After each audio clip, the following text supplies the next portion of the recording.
Good morning, y'all. I'm a little bummed out because I woke up from an awesome dream. You ever have one of those where you know you're in a dream, but you don't want to wake up because it was more funnerist than the world we live in. I'll tell you what the dream was in case some of y'all are dream readers.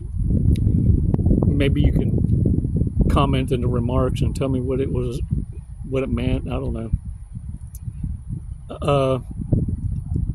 In my dream, I was somewhere around the world where the water, it was so clear. It was like the Florida Keys type of water where you could see 40, 50 feet below your surfboard and see everything beneath you, the reefs, everything. And the waves were glass, just perfect sets, forever sets. It's just like the pipe went for as long as you could ride it. I started paddling out, and as I'm paddling out, all of a sudden a dolphin appears right up underneath me. I wasn't scared, I wasn't spooked, and it just popped up right underneath me, high enough where I could grab its fin.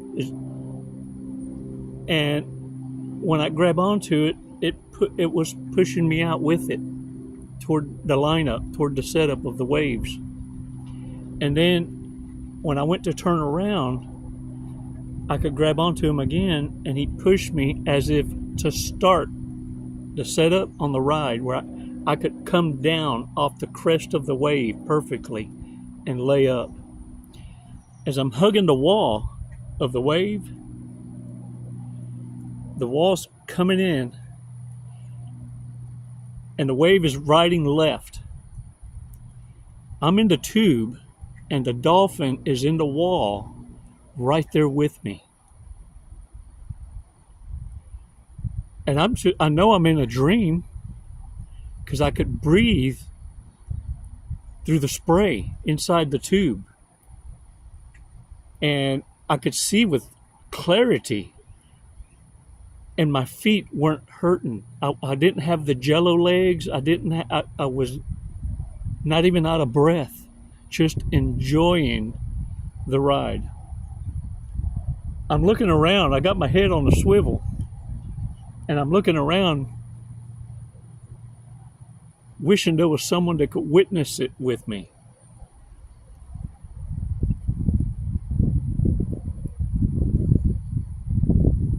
And that's why I'm bummed out.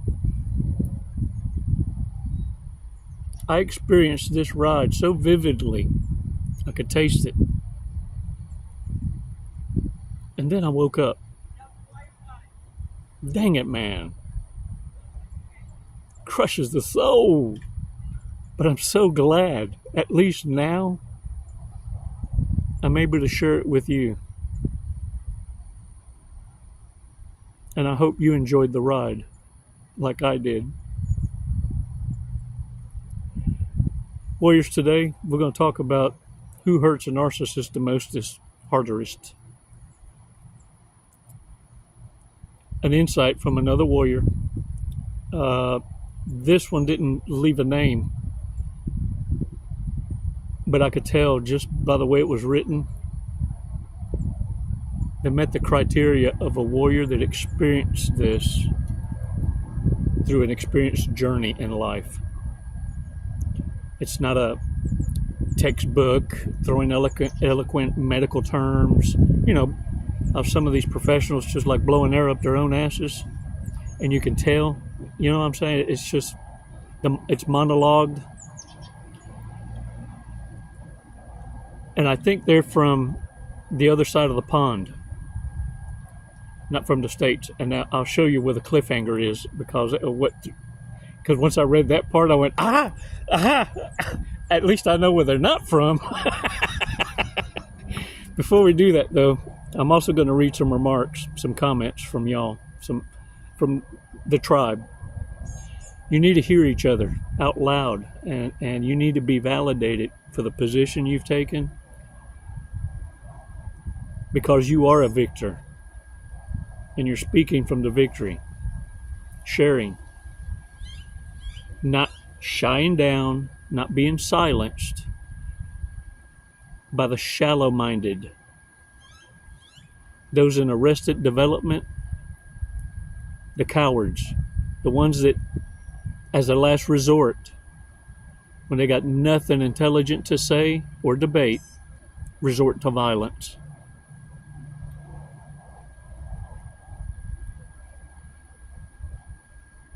Five seconds. Let's do this breathing exercise. Come on now.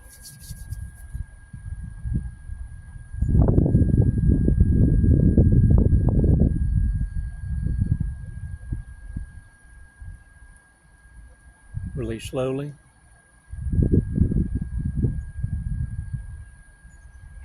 All right. Woo-hoo. Shake it off, y'all. Y'all, one thing I want you to be aware of, though, as these narcissists, sociopaths, psychopaths start hitting the wall, the resistance, no one's buying into the BS, they are more dangerous. As few as they are, a fractoid of the world population, they are the most dangerous. They're the ones that carry out the stupid acts of violence. These are the ones that want you silenced but are too cowardly to do it them damn selves. The ones that all of a sudden, conveniently, to maintain their innocence, take a trip out of town while someone else does their dirty work. If you start noticing people around you just are disappearing, going on vacation at odd times or whatever, yeah, that's a sinister act. Learn from A&E, learn from these movies. Yeah, where they adopt another's strategy, because in the movie they could make it more better and get away with it. They were sloppy. They can get away with it. Yeah, when people start disappearing all of a sudden, unannounced, and then all of a sudden you start receiving gifts, you start meeting people that's not coincidental, but all of a sudden they're so giving, they want to give you food, drink, take you to an isolated place. Yeah, while the one that called the shot of silencing you, in no short order, they all scatter like cockroaches to remain harmless, blameless, innocent. Warriors, these are signs that you don't need to ignore.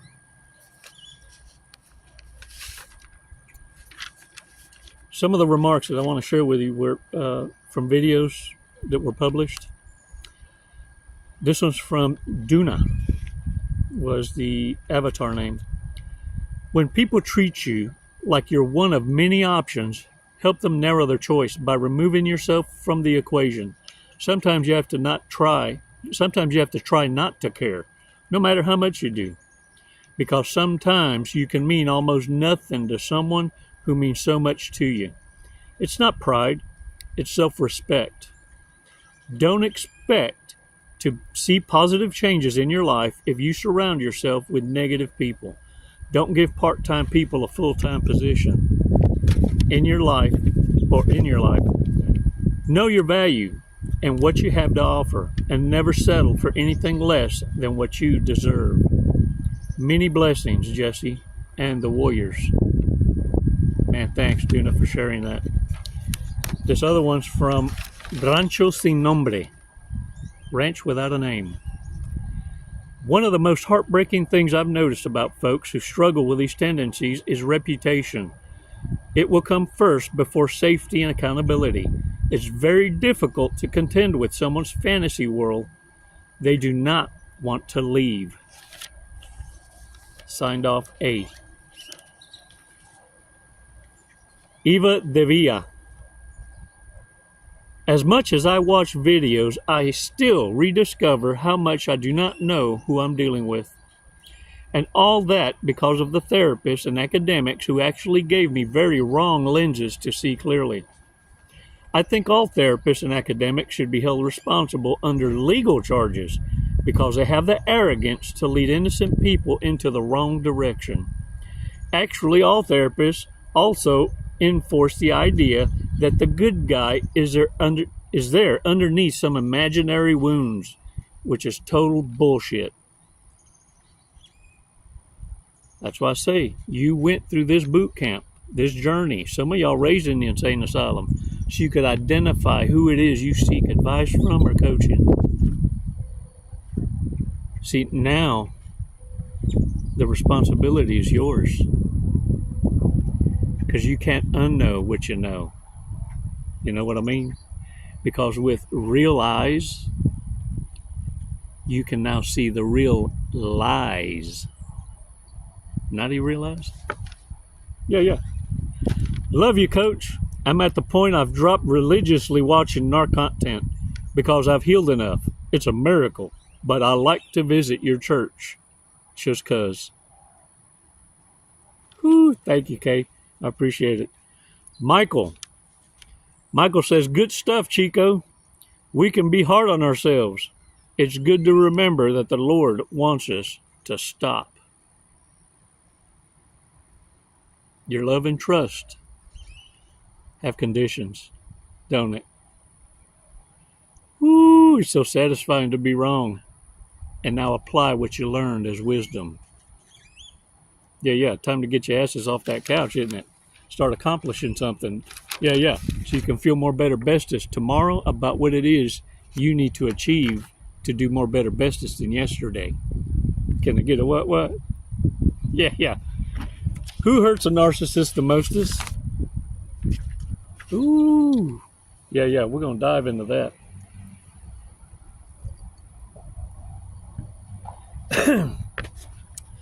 Those who have reached the point in life where they are so stable and subsequently secure in themselves that they meet all the narcissist's advances with total, unmitigated indifference. Yeah. That's what I'm talking about. Those who utilize their time and value the way they choose to spend it in such a way that the narcissist is not even entertained by them. Those who refuse to engage in nonsense or the attempts at attention seeking because they can spot the superficiality before it's even entered the room. A lot of people believe that narcissists want to be viewed positively and in favorable light. In actual fact, failing at popularity, they will easily settle for notoriety. Their grandiosity tells them they are unique and special. Kind of self-assigned the throne. They are the chosen ones. They're the anointed ones. Oh, yeah. If not uniquely the best at something, then uniquely the worst will do just fine. It's attention they want, in all of its forms, not explicitly praise. For a narcissist, the feeling of being feared serves exactly the same purpose as being worshipped. For real. When a headstrong, successful, independent person enters a room, the narcissist must find a way to elevate themselves above that person. No narcissist could sit there and watch as the other person attracts the attention they believe is rightfully theirs. So they demean, insult, undermine, interrupt to steal the focus in the room back to them.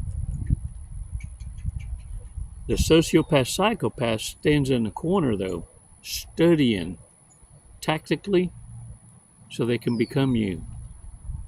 Watch the watchers. But this person, the threat, is so content with themselves at their achievements that they have very little to feel insecure about, unlike the narcissist, who is riddled with paranoia because of their overwhelming insecurities. To them, the narcissist possesses no threat whatsoever, so they are an impenetrable fortress who won't rise to the childlike conduct of a narcissist. Ooh, indifference is powerful stuff, isn't it? The narcissist is forced to attempt to destroy the source of frustration because it's utterly intolerable for him to lose or be embarrassed in the front of an audience. The other option is to admit defeat via realization and suffer the shame of failure in their attempt. Meanwhile, in the bat cave, a la chinga, no, for real. Meanwhile, the person who is the threat hasn't and won't acknowledge that the narcissist even tried because they're just not threatened by such a person as a narcissist. For a narcissist to succeed, they first need all the tools necessary to win handed to them.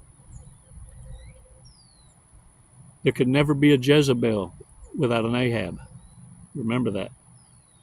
The overwhelming vast majority of people are given the tools to narcissists without even knowing. A person who possesses the big threat is the one who ignores a narcissist, totally indifferent and unfazed, because they offer so little to the narcissist in terms of information that they can weaponize, that they force the narcissist into finding their own tools, so to speak. To really take down a narcissist, just let them know that they have nothing more to offer you that would warrant interacting with them. In other words, they're not on your level. They have nothing intelligently to offer. The conversations go dry because they've gassed off and given you all they have. And now the rest is blah, blah, blah, blah, blah. All they can do is now become the critic. Let them realize that you realize that they're not actually special or unique and that you'd rather spend your time elsewhere. Realize the real lies being spoken. Can I get a what? Ooh, a lyrical genius. If the narcissist is a car, then think of the petrol as narcissistic surprise or supply. That's when I knew this warrior is from the other side of the pond. Petrol. I had to look it up. Petrol. That's gas, y'all. That's gas. Yeah. Not gas. Gas like in a car. Yeah. Without any petrol, it is still a car. It just can't operate as one because it has nothing to make it drive. Cut off the supply and the narcissist can't operate as a narcissist anymore. They'll still be a narcissist, but they won't function as one. Yeah, they're maladaptive. Let them sit in the corner gathering dust and get on with your life. Signed off, all the bestesses. Man, thank you. That petrol threw me off. Petrol. Yeah. That's like saying parasol. Yeah. That's an umbrella. Yeah. Or this one. How about this? A boot. The boot. That's the trunk. The boot. And a bonnet. No, that's not bonnet like the bonnet. That's a hood. Dang it, man. We all over the place. But you know what? I love y'all, even across the pond. Because now we're being very, very, very deliberate. Only exercising empathy with our equals. Because you understand. Look, arrested development can't be reasoned with. So they deserve no explanations, no audience. Look, you have no idea how close to explosive the narcissist is at, and you might be the last no that sends them off to woohoo world. The destructive ones, even though they're low percentage of them around the world, it looks like they are a prevailing majority because they scream the loudest and they're very exaggeracious in the damage they do to destroy. They're attention seekers. Cut off their petrol. Yeah. No more gassing them up. Stop blowing air up a dumbass's ass. Yeah. Stop being their supply. Stop supplying. You feel me? Yeah. And get out there and do that happy dance. Surf with the dolphins. It's more fun, it's better, bestest. It puts you on the good waves, the wave of life. Stop existing. Repent and start living. Thank you so much for your support. Hey, I know the answer is always no unless I ask. subscriptions and hit that like button. For real. It's time to get this message out to the masses. You know, normies, folks like you and I. Great. Did you do it? Hey, do it now. Do it now while we're talking about it. That's what I'm saying. It's never goodbye. It's always until next time. Les mando bendiciones. Namaste.